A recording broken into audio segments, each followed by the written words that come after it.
Caros irmãos, queridas irmãs, no dia 9 de novembro, a Igreja celebra a festa da dedicação da Basílica do Latrão. Quando ocorre no domingo, essa festa tem precedência sobre a liturgia do 30º domingo do tempo comum, que nós celebraríamos hoje, mas dá lugar à festa da dedicação da Basílica do Latrão. E por que nós devemos aqui no Brasil, em Hortolândia, na paróquia Santa Luzia, celebrar a dedicação de uma igreja que fica lá em Roma? A Basílica do Latrão é chamada de mãe e cabeça de todas as igrejas, porque é a catedral de Roma, é a catedral do Papa. O Papa é o bispo de Roma. Toda diocese tem um bispo e tem uma igreja catedral. A catedral é a igreja onde fica a cátedra, a cadeira do bispo, que simboliza o seu munus pastoral, o seu munus de ensinar sobretudo, porque o bispo tem a missão de ser mestre e pastor, é sucessor dos apóstolos. Então, em cada diocese há uma igreja catedral, uma igreja onde está essa cadeira, a cátedra do bispo, símbolo da sua missão, do seu poder de mestre e pastor, de ensinar. Como nas universidades também ainda se conserva a ideia do professor catedrático, ou seja, o professor é aquele que ensina, assim como o bispo. E isso vem justamente do fato de que as universidades foram criadas pela Igreja Católica. Roma também tem a sua catedral e o bispo de Roma é o Papa. Então essa igreja não é apenas a igreja mãe da diocese de Roma, da cidade de Roma, mas mãe e cabeça de todas as igrejas, também por outro motivo. A Basílica do Latrão foi a primeira igreja cristã, o primeiro templo cristão construído após a paz de Constantino, depois do Édito de Milão em 313.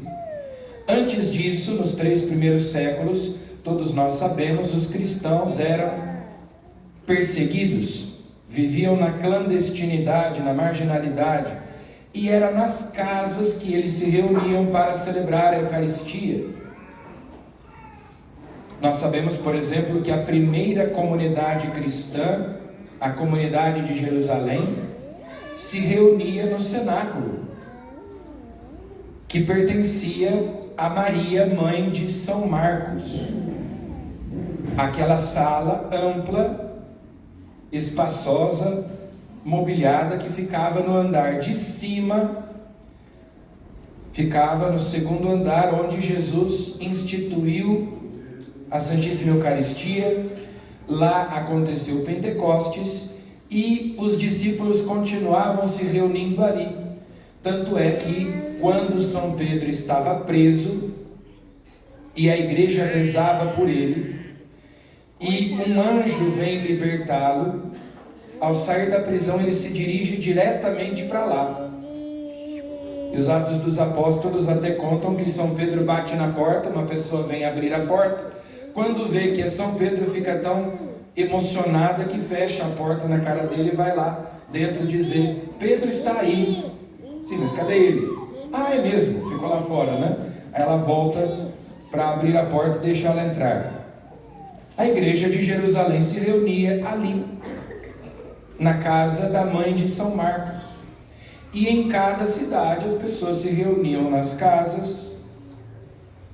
Quando numa cidade havia uma pessoa mais rica que se convertia, geralmente essas pessoas tinham uma casa maior, então preparava-se um cômodo Nós temos hoje, a arqueologia encontrou em alguns lugares casas assim que tinham um cômodo maior, com pinturas nas paredes, com mosaicos no chão, altar.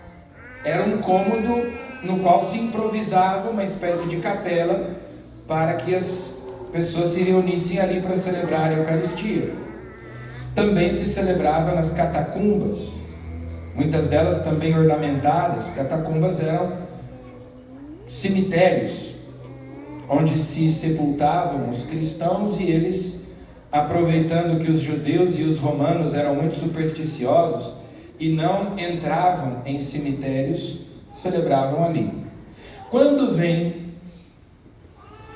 o fim das perseguições em 313, então agora é possível construir igrejas. O imperador Constantino dá ao Papa São Melquíades, que era o Papa em 313, dá a ele um terreno que ele tinha recebido como dote quando se casou com a sua esposa.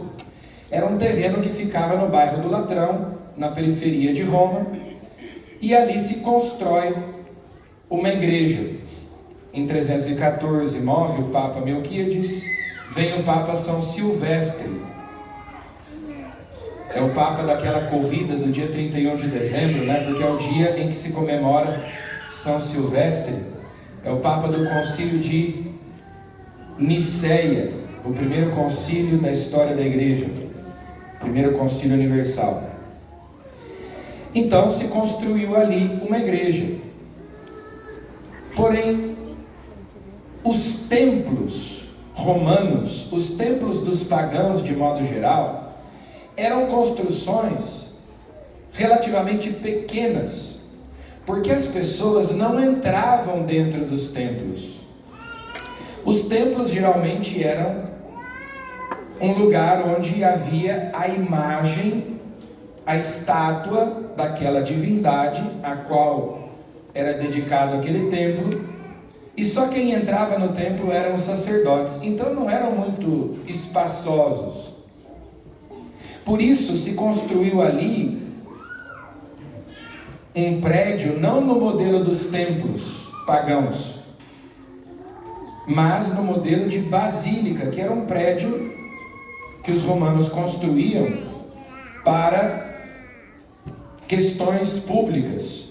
Os juízes, era uma espécie de fórum, os juízes julgavam nas basílicas, as pessoas faziam negócios nas basílicas.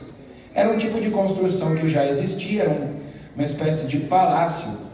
O nome basílica significa casa do rei. Basileu em grego é rei, oikos é casa, casa do rei, basílica, um palácio. Era um tipo de prédio público, e ali se construiu então a Basílica do Latrão, se adaptou, se colocou a cadeira do bispo, o altar, o ambão, e ali os cristãos começaram a se reunir. Depois outras basílicas foram construídas, a Basílica de São Pedro, sobre o túmulo de São Pedro no Vaticano, a Basílica de São Paulo, sobre o túmulo de São Paulo, na Via Ostiense, e assim por diante. Em outras partes do mundo, lá na Terra Santa, Constantino construiu também a Basílica do Santo Sepulcro, nesse formato arquitetônico que já existia. Foi o Papa São Silvestre quem dedicou a Basílica do Latrão ao Santíssimo Salvador. Ela foi primeiramente dedicada ao Santíssimo Salvador. E claro, ao longo dos séculos, essa igreja sofreu as intempéries do tempo, chuvas, inundações, enchentes, terremotos. Havia muitos terremotos em Roma no passado, como consequência incêndios, e ela precisou ser muitas vezes reconstruída. Especialmente no século X, houve um incêndio que destruiu a basílica, e quando ela foi novamente dedicada, foi dedicada a São João Batista. Depois, no século XIV, os papas vão para Avignon, na França, permanecem ali por algumas décadas, Santa Catarina de Sena pede ao Papa da sua época que volte para Roma. A Basílica do Latrão, que não era apenas uma igreja, mas também era o lugar onde os papas moravam. Ela ficou abandonada, começou a crescer mato dentro da Basílica, as vacas pastavam dentro da Basílica do Latrão. Então o Papa volta para Roma, de Avignon, e novamente a igreja é reformada e dedicada a São João Evangelista, São João Apóstolo. Por isso hoje ela é chamada de Arquibasílica do Santíssimo Salvador de São João do Latrão. Qual São João? Os dois, São João Batista, São João Apóstolo e Evangelista. Até hoje, então, o Papa, quando é eleito, ele toma posse do ministério petrino e depois há uma outra missa na Basílica do Latrão, onde ele toma posse como bispo de Roma, da cátedra, porque ele é sucessor de São Pedro, que foi o primeiro bispo de Roma, que morreu em Roma. Então, hoje os papas moram no Vaticano, não moram no Latrão, onde muitos papas moraram nos primeiros séculos. Mas ainda hoje, em São Pedro, nós temos os dicastérios, onde o Papa governa a Igreja Universal. Mas a cúria da Diocese de Roma continua lá na Basílica do Latrão. Sempre que nós celebramos a dedicação de uma igreja, nós nos lembramos de que o novo templo, o verdadeiro templo, é Cristo, como ele mesmo diz no Evangelho de hoje. Ao purificar o templo de Jerusalém, ao expulsar os vendilhões, Jesus diz: destruí este templo e em 3 dias o levantarei. E São João comenta: Jesus estava falando do templo do seu corpo. O templo de Jerusalém também era, como os templos antigos, um lugar onde as pessoas não entravam. Apenas os sacerdotes entravam no templo. As pessoas ficavam fora. As pessoas ficavam no pátio, nos pórticos, mas nunca entravam dentro do templo, que era o lugar onde no passado se guardava a Arca da Aliança, no Santo dos Santos, atrás do véu do santuário. Ali só os sacerdotes podiam entrar. No Santo dos Santos, apenas o sumo sacerdote uma vez por ano. Jesus vai àquele lugar, expulsa os vendilhões e diz que ele será o novo templo. Todos os judeus devotos, 3 vezes por ano, iam a Jerusalém oferecer sacrifícios no templo, porque o templo era o lugar da morada de Deus. Deus habitava no seu templo. Mas agora, Jesus é a morada de Deus entre os homens. Nele habita corporalmente toda a plenitude da divindade. São João diz: o Verbo se fez carne e habitou entre nós. Armou entre nós a sua tenda, o seu tabernáculo. Quando Jesus morre na cruz, o véu do santuário se rasga de alto a baixo. A função do templo de Jerusalém na história da salvação tem o seu fim. No ano 70, os romanos destroem o templo de Jerusalém. Agora nós temos acesso a Deus por meio de Jesus. A humanidade santíssima de nosso Senhor Jesus Cristo é que é o templo, a morada de Deus entre os homens. Jesus ressuscitado, é nele que nós temos acesso a Deus, que Deus se faz presente entre nós. E como nós, pelo batismo, somos incorporados a Cristo, nós também nos tornamos o templo de Deus, como São Paulo diz na segunda leitura de hoje. Acaso não sabeis que sois o santuário de Deus e que o Espírito de Deus mora em vós? Se alguém destruir o santuário de Deus, Deus o destruirá, pois o santuário de Deus é santo, e vós sois esse santuário. Nós chamamos de igrejas os templos construídos, os prédios, os edifícios onde nós cristãos nos reunimos, sobretudo para celebrar a Eucaristia. Mas igreja, do grego eclesia, quer dizer assembleia. É o povo de Deus reunido, congregado pelo Espírito Santo. É a assembleia dos eleitos, dos redimidos. A igreja somos nós. Claro que nós temos o tabernáculo nas igrejas onde existe um sacrário. Ali está Jesus presente na Santíssima Eucaristia, a sua presença real, sacramental, física. Então, por isso até quando a gente passa na frente de uma igreja católica, a gente faz o sinal da cruz, reconhecendo a presença de Jesus ali na Santíssima Eucaristia, que sempre é sinalizada com uma vela, com uma luz, indicando a presença no tabernáculo. Não é apenas uma presença espiritual. Pela fé, pelo batismo, Cristo habita nos nossos corações, mas especialmente depois da comunhão, quando nós comungamos Jesus, nós somos o templo onde Ele fisicamente mora, habita. Senhor, eu não sou digno de que entreis em minha morada. Então nós nos tornamos a casa de Deus. Antes do batismo, somos o templo de Satanás, do demônio. Mas depois do batismo, templos do Espírito Santo, que vem habitar em nós. Jesus expulsa os vendilhões, purifica o templo. O zelo por tua casa me consumirá. Os discípulos se lembraram mais tarde dessa passagem da Escritura. Jesus se consumiu na cruz de amor, de zelo pela casa de Deus, que somos nós, para nos purificar, para nos limpar, como aquele rio de que fala o profeta Ezequiel na primeira leitura. O profeta Ezequiel viu um rio jorrando do lado direito do templo de Jerusalém, e essa água ia descendo até o Mar Morto.